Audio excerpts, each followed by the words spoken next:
Création du document de synthèse des activités réalisées pendant le stage. Donc la première étape consistera à choisir la requête qui correspond à l'utilisateur ou l'étudiant concerné. Donc ici on prendra la démo requête Géraldine. Pour ce faire, si on a un autre étudiant, donc on changera ici le nom. Prenons par exemple Hugo Glattard, si on le souhaite. Nous allons rester sur l'exemple Géraldine pour la clarté de l'exposé. Donc une fois que la requête est exécutée, on récupère la vue arborescente de toutes les activités de Géraldine pendant tous ses stages.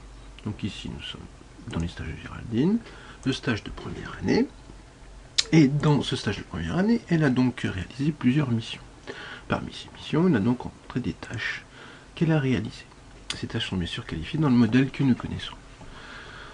Une fois que cette opération est effectuée pour un étudiant donné, il nous suffit d'ouvrir le document dans Microsoft Excel. Donc cette ouverture de document dans Microsoft Excel nous amène aux résultats suivants. C'est-à-dire la liste des activités. Voilà. Qu'il nous faut un peu modifier en termes de présentation et de structure. Donc ici, il suffira de changer au niveau de la notion de colonne.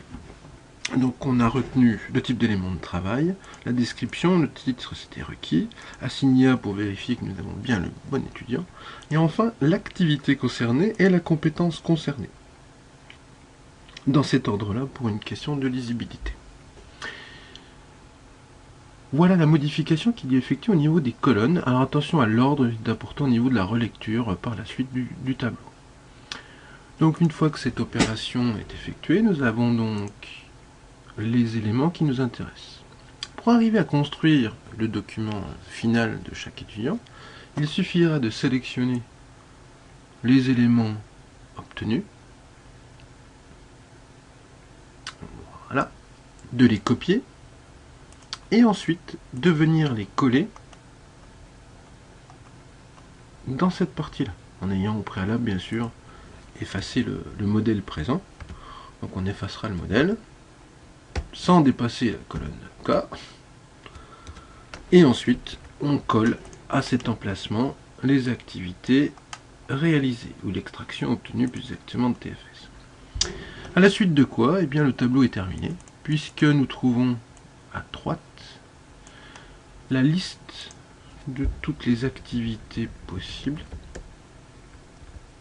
qui sont qualifiées suivant l'option, et à chaque fois que l'activité est rencontrée dans une des tâches réalisées, un X est affiché. Ceci permettra donc d'obtenir le fameux tableau de synthèse.